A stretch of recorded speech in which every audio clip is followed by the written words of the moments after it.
Aujourd'hui, nous allons étudier la parole de Dieu ensemble sous le titre « La Bible est véritable ». Avec ce sujet, nous aurons le temps de comprendre combien la Bible est fiable, en confirmant par des preuves tangibles que toutes choses dans la Bible sont vraies.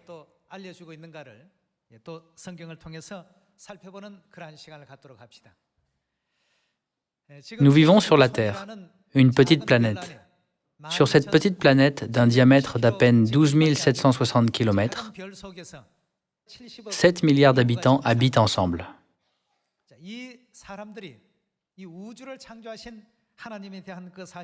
Si tous ces gens étaient conscients de Dieu et croyaient en lui qui a créé l'univers, que ce serait bien.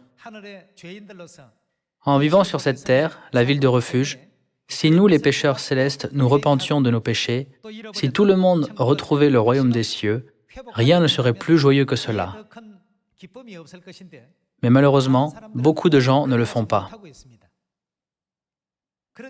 L'une des plus grandes raisons pour cela est parce qu'ils pensent que la Bible n'est pas scientifique ou logique. Beaucoup de gens disent que c'est pour cela qu'ils ont du mal à croire la Bible. Et d'ailleurs, nous rencontrons facilement ce genre de personnes en prêchant. Alors, la Bible est-elle vraiment non scientifique et illogique? Non, pas du tout. La Bible devance la science de milliers d'années et parle d'une plus grande dimension du monde. Même en ce moment, par les Écritures qui sont véritables, Dieu montre à tous les peuples du monde des vérités fascinantes que les scientifiques n'ont toujours pas découvertes.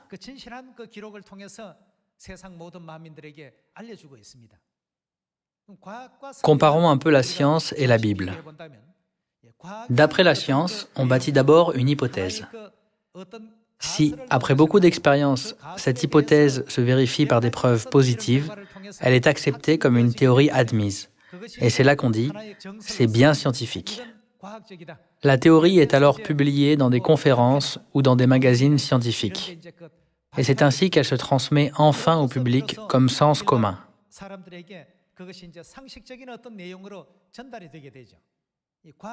Si la science est l'ensemble des théories prononcées par une série de procédures pour être connues au monde, qu'en est-il de la Bible? Elle nous dit seulement la vérité depuis le début.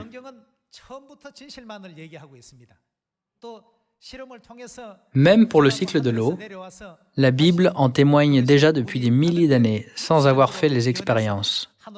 La pluie tombe du ciel et les gouttes d'eau réduites en vapeur sont attirées vers le ciel et forment des nuages, puis se répandent sur la foule des hommes.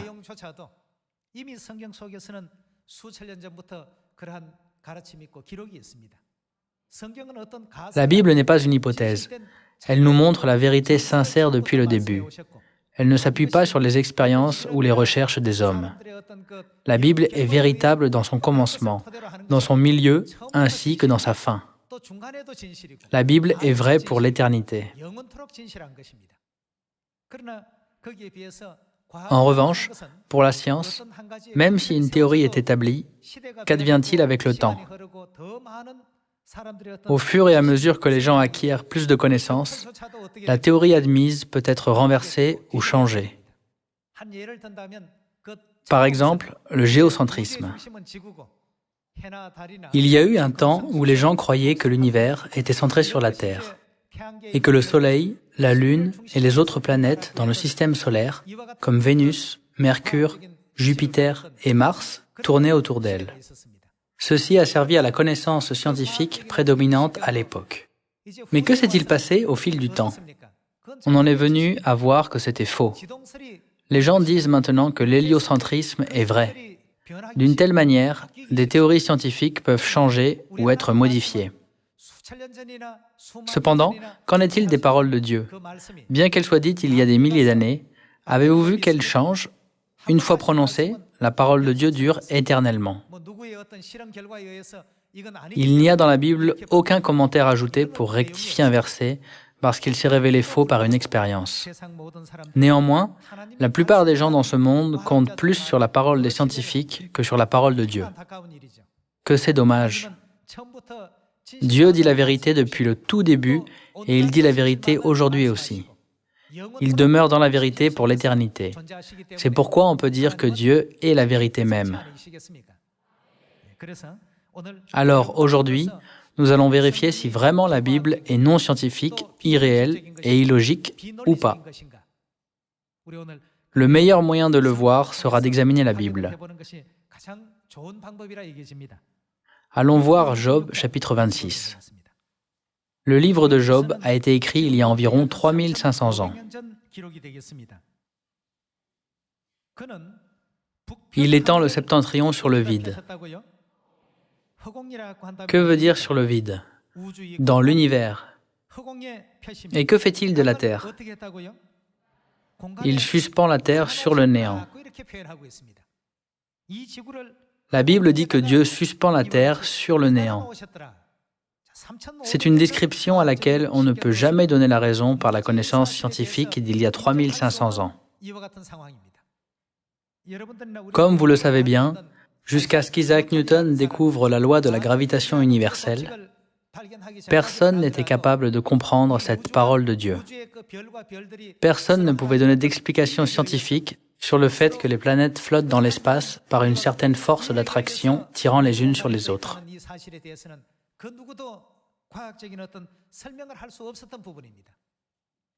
Cela a duré jusqu'à il y a à peine 400, mais notre Dieu a enregistré cette vérité il y a plus de 3000 ans par l'intermédiaire de Job. Dans Job, chapitre 26, verset 7, Dieu a dit qu'il étend le septentrion sur le vide. Et qu'a-t-il fait? Il suspend la terre sur le néant. Avec la connaissance de l'époque, il n'y avait aucun moyen de comprendre ces paroles. C'était incompréhensible. Nous pouvons voir que les paroles de Dieu précèdent la science de plus de 3500 ans. En fait, même si c'est à cette époque-là que Dieu a fait écrire que la terre est suspendue sur le néant, elle est suspendue depuis la création. Et c'est Dieu qui l'a accrochée dans l'espace. N'est-ce pas? Il a fait écrire ce genre de choses dans la Bible en langue humaine par les prophètes, pour qu'elles puissent être transmises aux générations à venir. Mais en fait, même bien avant que la Bible fût écrite, Dieu savait tout et préparait le plan de salut pour les humains.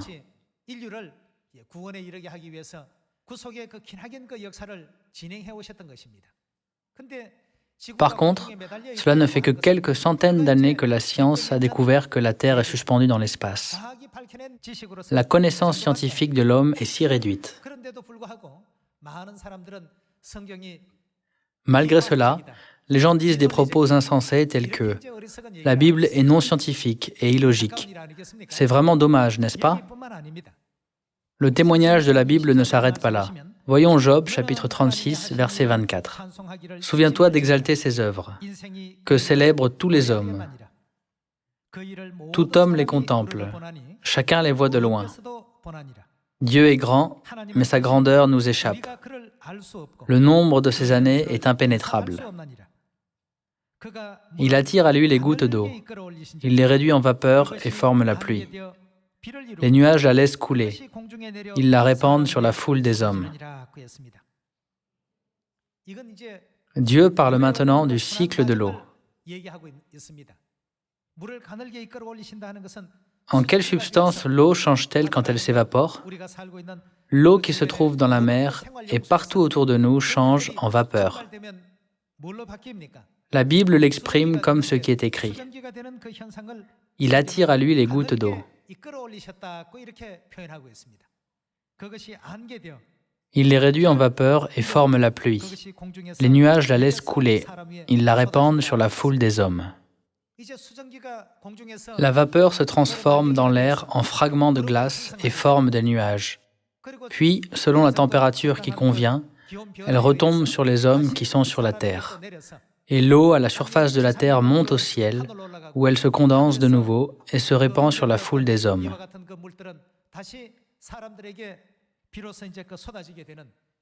Dieu a déjà expliqué le cycle de l'eau par Job, il y a 3500 ans.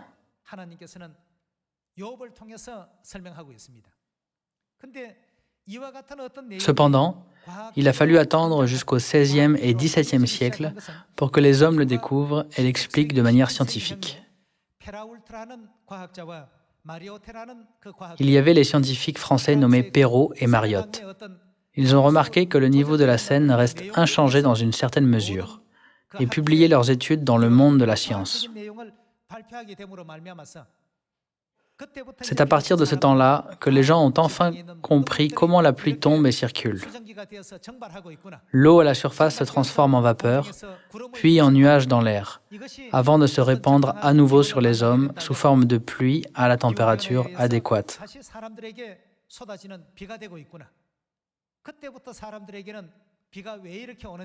C'est seulement depuis les XVIe et XVIIe siècles que les humains ont réalisé le cycle de l'eau. Comment il pleut, comment l'eau s'évapore et monte dans l'air, etc. Cela fait à peine 400 ans. Cependant, quand Dieu a-t-il enregistré toutes ces choses? Il y a 3500 ans, il y avait l'enregistrement de Job à ce propos. Pourtant, ceux qui n'ont aucune connaissance de la Bible osent dire qu'elle n'est pas scientifique ou illogique, et qu'elle contient des choses imaginaires non fondées sur des faits. Ainsi dénigre-t-il la Bible inconsidérément. Cependant, à voir ces deux faits mentionnés, la terre suspendue sur le vide et le cycle de l'eau, sont suffisants pour prouver que la Bible devance la science. Avant que Newton publie la loi de la gravitation dans le monde de la science, les gens n'avaient jamais imaginé que la Terre serait suspendue sur rien.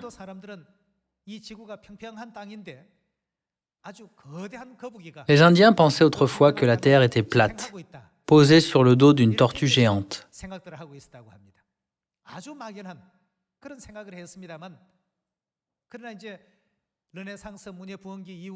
Ils restaient dans leur imagination toute vague.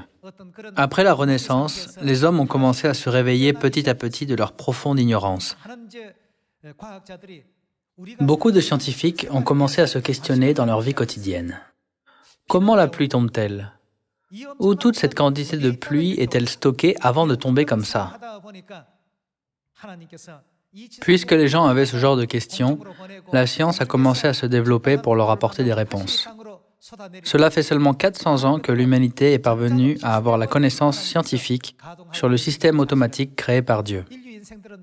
Dieu avait déjà enregistré le fait scientifique par lequel il attire à lui les gouttes d'eau, puis les fait tomber à la bonne température sur la terre. Mais nous avons la Bible dans laquelle Dieu nous explique depuis 3500 ans que l'eau circule ainsi, et que c'est Dieu qui avait mis en œuvre tous ces systèmes.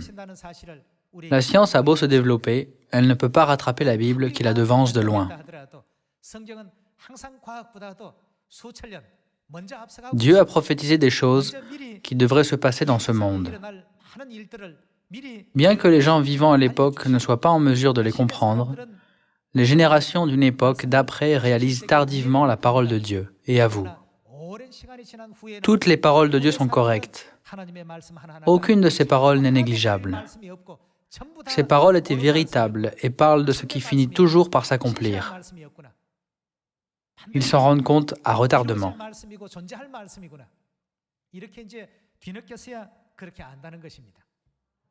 Il n'y a pas que des vérités scientifiques. La Bible contient aussi de nombreux faits historiques, des choses à venir dans le monde que Dieu a révélées avant que ce soit arrivé. Regardons ensemble dans le livre d'Esdras, chapitre 1, verset 1.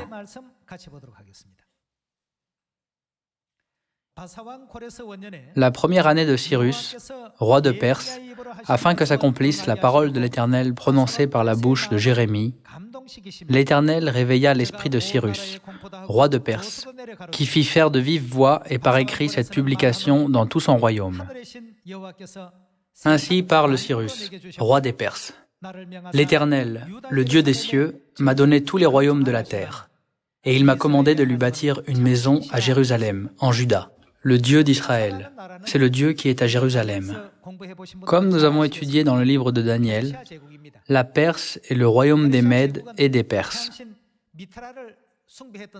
C'était un royaume qui vénérait le dieu soleil, Mitra, et auparavant, il avait eu pour religion le zoroastrisme. Cependant, dans ce verset, le roi de Perse, qui n'avait rien à voir avec le Dieu d'Israël, a fait une publication afin de louer Dieu Jéhovah.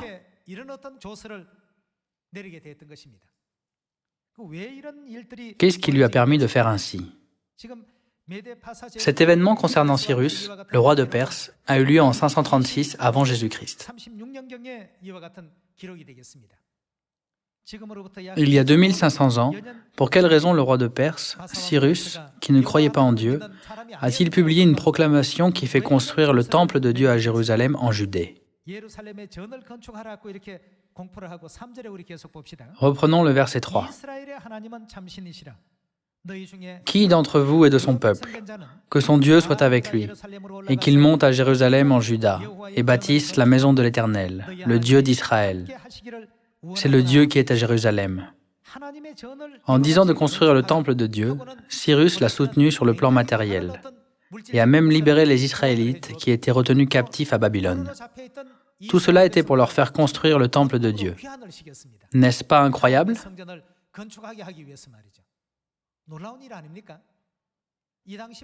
Comme vous le savez, en toute époque, si un pays conquiert un autre pays, il est habituel que le peuple conquis devienne esclave du pays conquérant.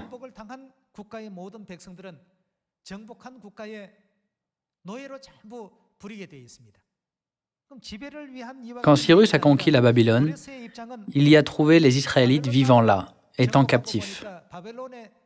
Puisque les Israélites ont servi les Babyloniens comme leurs esclaves, ils devaient naturellement devenir esclaves des Perses, qui ont conquis la Babylone.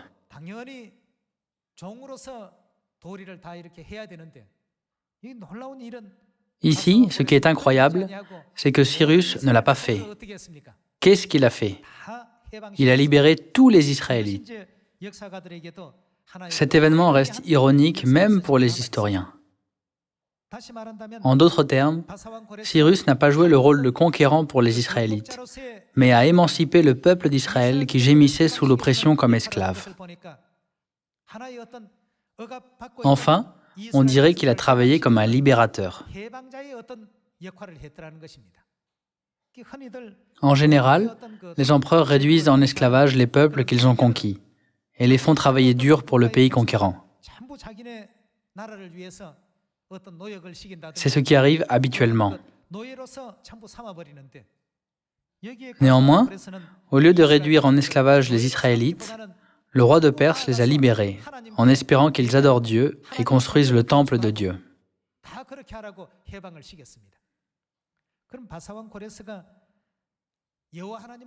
Si Cyrus était croyant en Dieu Jéhovah, on pourrait dire qu'il les a libérés à cause de sa foi en le même Dieu. Mais la religion du royaume des Mèdes et des Perses était le zoroastrisme et le mitraïsme. C'était un pays qui vénérait traditionnellement le dieu soleil. Un tel pays a libéré le peuple qui croyait en Dieu Jéhovah, loin de le prendre comme esclave. N'est-ce pas étonnant? Mais la Bible nous montre pourquoi Cyrus a agi ainsi. Voyons Ésaïe chapitre 45, verset 1.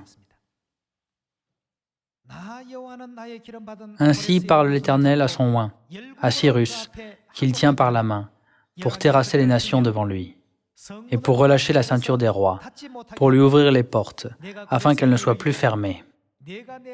Je marcherai devant toi, j'aplanirai les chemins montueux, je romprai les portes d'airain, et je briserai les verrous de fer. Je te donnerai des trésors cachés, des richesses enfouies, afin que tu saches que je suis l'Éternel qui t'appelle par ton nom, le Dieu d'Israël. Pour l'amour de mon serviteur Jacob et d'Israël, mon élu, je t'ai appelé par ton nom, je t'ai parlé avec bienveillance, avant que tu me connaisses. Je suis l'Éternel, et il n'y en a point d'autre. À part moi, il n'y a point de Dieu. Je t'ai ceint avant que tu me connaisses. C'est afin que l'on sache, du soleil levant au soleil couchant, qu'à part moi, il n'y a point de Dieu. Je suis l'Éternel, et il n'y en a point d'autre. Je forme la lumière, et je crée les ténèbres. Je donne la prospérité, et je crée l'adversité. Moi, l'Éternel, je fais toutes ces choses. Ésaïe, chapitre 45, était une prophétie écrite par le prophète Ésaïe environ 170 ans avant que Cyrus ait libéré les Israélites. Il était alors prophétisé que Cyrus deviendrait le roi des rois et qu'il terrasserait beaucoup de nations devant lui. Le nom de Cyrus avait déjà été écrit par Dieu qui a dit « Je t'ai parlé avec bienveillance avant que tu me connaisses ». Cyrus croyait qu'il s'appelait ainsi grâce à ses parents. Mais après avoir lu la prophétie d'Ésaïe, il ne pouvait pas s'empêcher d'être très étonné par le fait que c'est Dieu qui l'a appelé par son nom avec bienveillance. 170 ans avant Cyrus, tout ce qu'il devait faire dans l'avenir était enregistré en détail. Si vous étiez à sa place, qu'auriez-vous ressenti ? Le roi Cyrus était vraiment étonné de voir la prophétie d'Ésaïe qui a révélé toutes ses œuvres à l'avance, même 170 ans avant son existence. Il a donc reconnu la puissance de Dieu et a déclaré « Jéhovah, le Dieu des cieux, est le vrai Dieu. Il est le Dieu des dieux. » C'était vraiment incroyable pour lui parce qu'il n'y avait aucun Dieu qui pouvait faire quelque chose comme ça. C'est pourquoi il a fait que les Israélites aillent bâtir la maison à Jérusalem. Ésaïe chapitre 45, versets 12 et 13 continue à nous montrer la prophétie de Dieu disant que Cyrus construira son temple. Regardons à ce propos de plus près. Nous reprenons le verset 11 afin de vérifier encore pourquoi Cyrus a laissé les Israélites retourner chez eux et construire le temple. Ainsi parle l'Éternel, le Saint d'Israël et son Créateur. Veut-on me questionner sur l'avenir, me donner des ordres sur mes enfants et sur l'œuvre de mes mains? C'est moi qui ai fait la terre et qui sur elle ai créé l'homme. C'est moi, ce sont mes mains qui ont déployé les cieux et c'est moi qui ai disposé toute leur armée. C'est moi qui ai suscité Cyrus dans ma justice, et j'aplanirai toutes ses voies. Il rebâtira ma ville, et libérera mes captifs. Sans rançon ni présent, dit l'Éternel des armées. Il est aussi prophétisé que Cyrus libérerait les captifs de Dieu. Cyrus était très émerveillé par la prophétie tellement précise.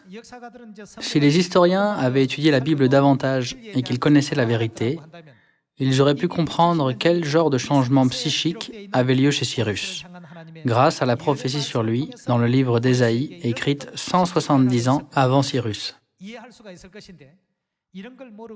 Cependant, puisqu'ils ne le savaient pas et qu'ils essayaient de comprendre Cyrus seulement en tant qu'empereur ou conquérant, ils n'arrivent pas à le comprendre. Pourquoi a-t-il libéré le peuple conquis sans le prendre comme esclave, se demande-t-il. S'il était le roi d'Israël, il aurait pu faire la guerre afin de libérer son peuple de l'esclavage. Mais il était le roi de l'Empire persan, non le roi d'Israël. C'est donc vraiment surprenant s'il a libéré les Israélites sans les réduire en esclavage. C'était à cause de la prophétie d'Ésaïe qui a écrit 170 ans auparavant.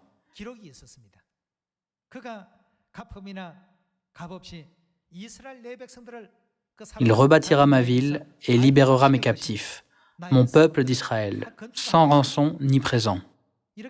Grâce à cette parole de Dieu, les choses mentionnées dans Esdras chapitre 1 ont commencé à s'accomplir. Avec tout cela, nous pouvons clairement comprendre que notre Dieu, qui s'occupe de la science, dirige également toute l'histoire humaine, n'est-ce pas? Le cas du roi Cyrus n'est pas le seul à nous en rendre témoignage. Maintenant, confirmons de nouveau avec la prophétie du prophète Daniel comment Dieu dirige le temps et l'histoire. Voyons Daniel, chapitre 8, verset 19. Dans Daniel, chapitre 2, Dieu lui a permis d'expliquer les empires qui apparaîtraient dans l'avenir, ce qui dévoile enfin une organisation religieuse se dressant contre Dieu. Nous avons déjà vu que cette organisation provenait de l'Empire romain. Voyons Daniel, chapitre 8, verset 19. Puis il me dit, « Je vais t'apprendre ce qui arrivera au terme de la colère, car il y a un temps marqué pour la fin. Le bélier que tu as vu et qui avait des cornes, ce sont les rois des Mèdes et des Perses. Quand Daniel a vu la révélation du bélier, l'empire de Babylone existait toujours et n'était pas encore tombé.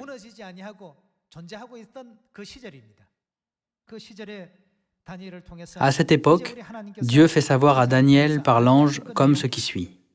Le bélier que tu as vu et qui avait des cornes, ce sont les rois des Mèdes et des Perses.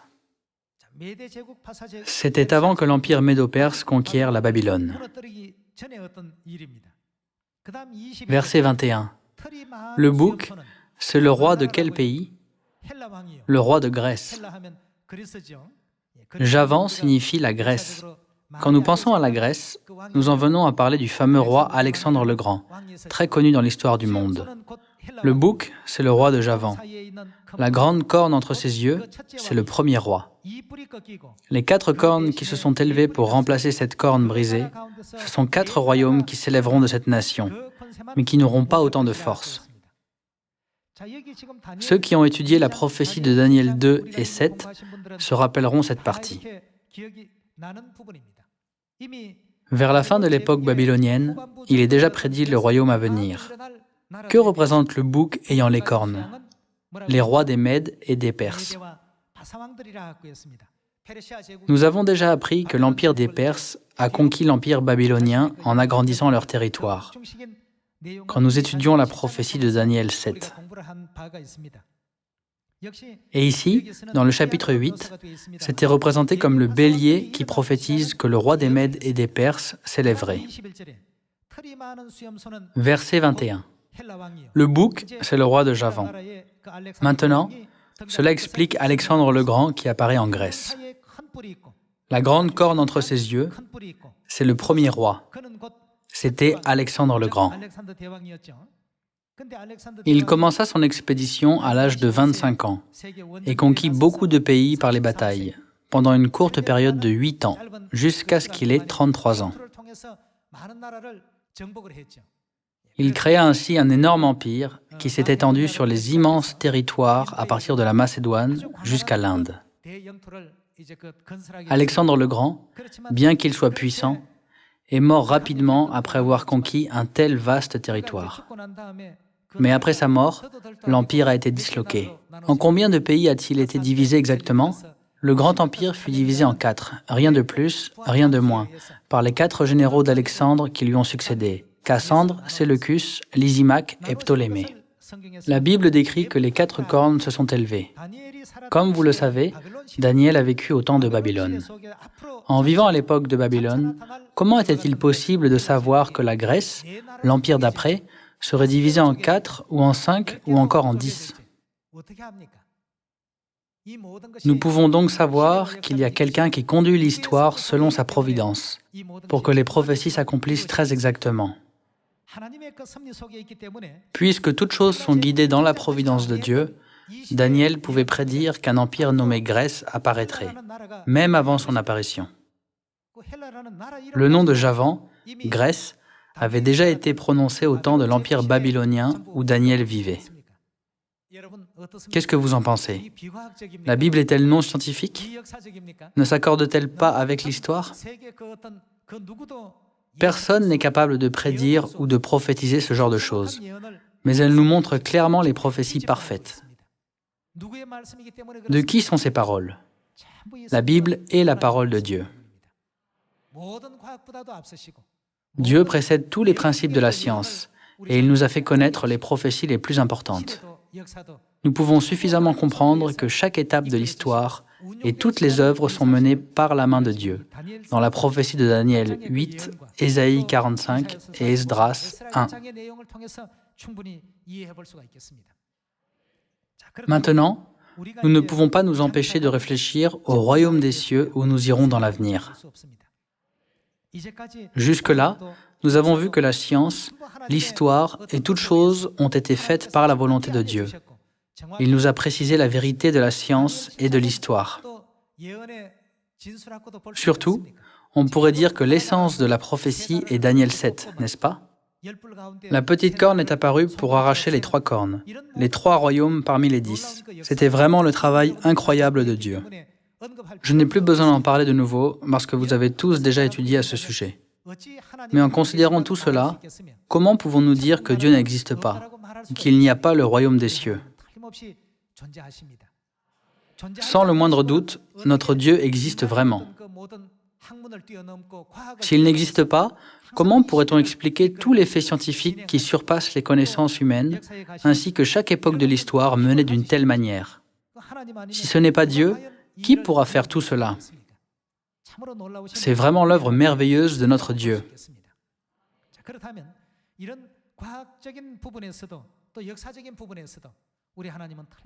Par les preuves scientifiques et les vérifications historiques, nous avons pu confirmer que Dieu existe vraiment. Il a même émerveillé Cyrus, le roi païen, et l'a fait admirer Dieu. Le roi Cyrus est très connu comme Cyrus le Grand dans l'histoire du monde. Dans la providence de Dieu, même les rois du monde comme Cyrus sont utilisés comme compagnons d'œuvre pour Dieu, au lieu de se concentrer sur leurs propres affaires. Alors, quelle devrait être notre attitude en observant ces splendides œuvres? Voici la dernière question que j'ai à vous poser aujourd'hui. Regardons dans le livre d'Apocalypse, chapitre 21, verset 1. « Puis je vis un nouveau ciel et une nouvelle terre, car le premier ciel et la première terre avaient disparu, et la mer n'était plus. Et je vis descendre du ciel, d'auprès de Dieu, la ville sainte, la nouvelle Jérusalem, préparée comme une épouse qui s'est parée pour son époux. J'entendis du trône une forte voix qui disait, « Voici le tabernacle de Dieu avec les hommes. Il habitera avec eux. Ils seront son peuple, et Dieu lui-même sera avec eux. Il essuiera toute larme de leurs yeux. Et qu'est-ce qui ne sera plus? Et la mort ne sera plus. Et il n'y aura plus ni deuil, ni cri, ni douleur, car les premières choses ont disparu. Et celui qui était assis sur le trône dit, « Voici, je fais toutes choses nouvelles. » Et il dit, « Écris, car ces paroles sont certaines et véritables. » Dieu affirme que ces paroles sont certaines et véritables, sans aucun mensonge. Il a dit qu'il essuierait toutes les larmes de nos yeux et nous rendra le monde éternel de joie et de paix, où il n'y aura plus ni mort, ni deuil, ni douleur.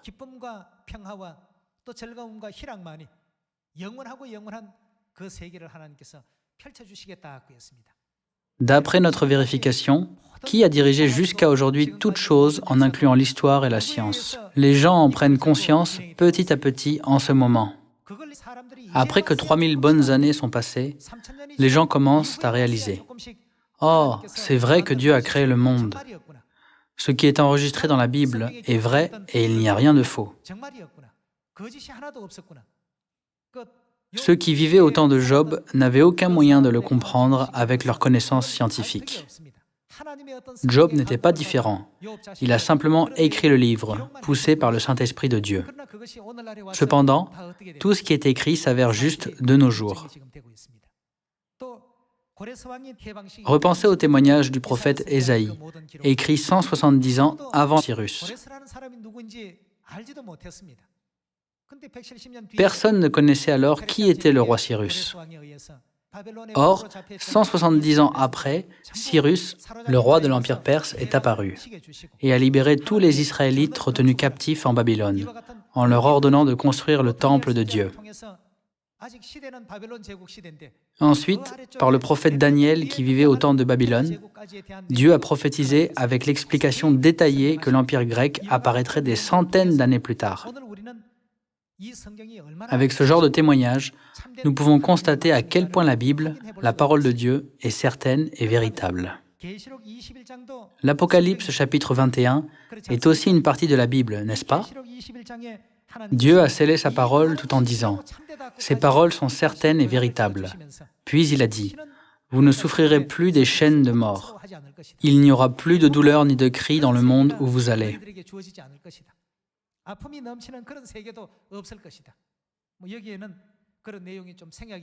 En fait, beaucoup de détails sont cachés dans cette parole. Quand nous essayons de comprendre le sens caché, elles contiennent tant de choses. Par exemple, nous ne vieillirons pas au royaume céleste. Personne d'entre nous ne sera laid. Nous nous transformerons tous en de beaux anges. Certains se plaignent en disant « Certains sont beaux alors que d'autres sont laids. Dieu, pourquoi faites-vous en sorte que tout soit injuste ?» Mais rappelons-nous que nous sommes toujours en train d'être créés. Il n'est pas besoin de se plaindre pendant le processus. Mais voyez comment nous serons après que la création sera terminée. Frères et sœurs, la création n'est pas encore terminée, mais continue en ce moment pour nous. La création spirituelle est toujours en cours. Tout sera certainement accompli tel qu'il est écrit dans la Bible. Je vous le dis pour vous faire avoir davantage confiance en cela. Voyons un verset supplémentaire. Voyons Apocalypse, chapitre 22, verset 1. « Et il me montra un fleuve d'eau de la vie, limpide comme du cristal, qui sortait du trône de Dieu et de l'agneau, au milieu de la place de la ville. Et sur les deux bords du fleuve, il y avait un arbre de vie, produisant 12 fois des fruits, rendant son fruit chaque mois, et dont les feuilles servaient à la guérison des nations. Il n'y aura plus d'anathème. Le trône de Dieu et de l'agneau sera dans la ville. Ses serviteurs le serviront, et verront sa face, et son nom sera sur leur front. Il n'y aura plus de nuit, et ils n'auront besoin ni de lampe ni de lumière, parce que le Seigneur Dieu les éclairera, et ils régneront au siècle des siècles. » Où se trouvent écrites ces paroles? Si elles sont enregistrées dans la Bible, elles s'accompliront sûrement. Continuons avec le verset 6. « Et il me dit, « Ces paroles sont quoi? Ces paroles sont certaines et véritables. Et le Seigneur, le Dieu des esprits des prophètes, a envoyé son ange pour montrer à ses serviteurs les choses qui doivent arriver bientôt. Ils régneront au siècle des siècles, nous dit l'Apocalypse chapitre 22, ce qui est aussi la vérité écrite dans la Bible. Frères et sœurs, Apocalypse chapitre 21 et 22 décrivent la gloire resplendissante de notre avenir. Et Dieu la confirme en nous disant, « Ces paroles sont certaines et véritables. Ne les négligez jamais. » Ayant cette espérance, disputons la course de la foi avec plus d'efforts afin que personne ne trébuche sur le chemin vers le royaume des cieux. Espérant que tous les membres de Sion entreront au royaume des cieux ensemble, j'aimerais finir le sermon d'aujourd'hui. Merci beaucoup.